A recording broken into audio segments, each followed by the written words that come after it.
we the people. There's an organization called the International Monetary Fund. This organization basically oversees the macroeconomics of the 38, I'll say, top or largest nations in the world. The structure, the economic structure of these countries are monitored by the IMF, the International Monetary Fund, just to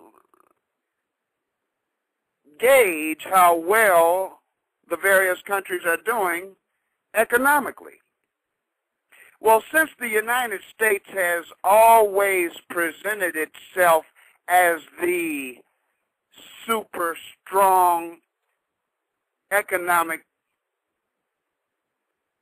force of the world, it was always kind of implied that the IMF never really had to really investigate the true economic structure of our country, that being what is meant by macroeconomics. But a couple of years ago, the head of the IMF started to be very concerned about the direction he saw the U.S. economy heading in, and contacted George W. Bush, basically letting him know that for the first time, the IMF did want to come in and check the books, so to speak, of the United States economic structure. It is reported that George W. claimed that he was offended by this request that the IMF be allowed to come in and check the U.S. books. And his reply was a harsh no. The IMF, though, concerned about what they were seeing, and again, I repeat, this was a couple of years ago, my friends. The heads of the IMF would not take no for an answer from W. And they continued to hound W, saying we must be able to check the books. George W. Bush, the 43rd president, after multiple requests, which had by now turned to demands by the IMF, stated to the heads of the IMF that he will agree to allow them to check the books on one condition: that they waited to check the books of the structure of the United States economy, that they waited to check those books until the end of his term. Where is that in the media, my friends? Where is that in the lying mainstream media? These are the facts, my friends. For those of you who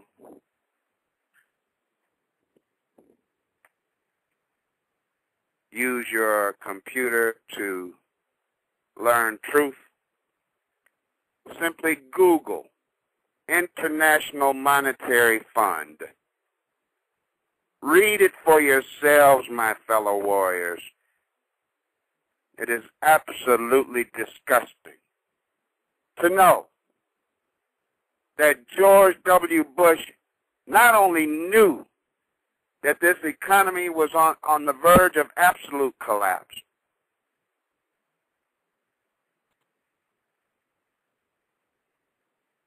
during a time, I might add, that all of the radio talk show hosts on right-wing radio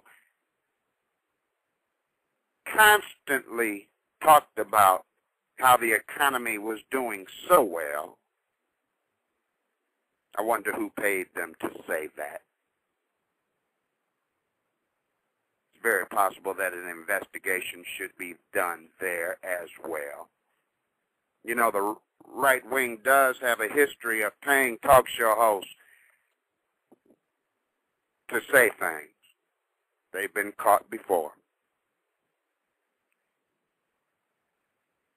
But to find out that not only did George W. know that the country was heading toward economic collapse, but would not allow the International Monetary Fund, the monitors of the world economy, to check our books because he knew what they would see, therefore saying the only way he would allow them to check the books was if they waited until the end of his term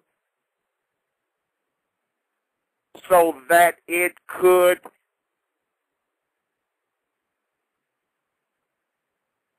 or would give the opportunity for con artists to put the blame on the new president and not where the blame belongs. Therefore, the con artists are trying to put the blame on President Barack Obama. But we, the people, must know the truth and must share the truth. There's a lot to be done, my friends. We cannot count on mainstream media to get the truth out.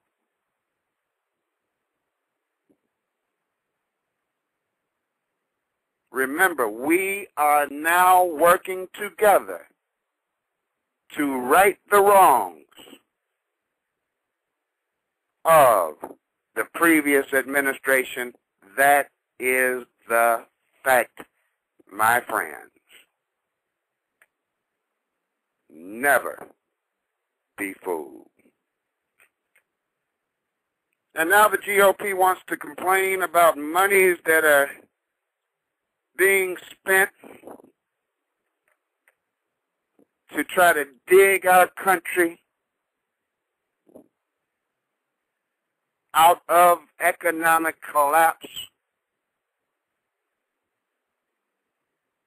when the fact is, my friends, President Obama has no choice. As you heard from Congressman Ken Jaworski, our economy here and across the entire world was on the verge of total collapse on September 15th, 2008, during Bush's regime.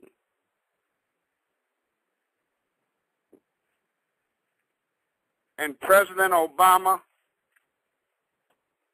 knows that one thing that he can do is to put some monies in certain categories that will help jumpstart the economy, hopefully.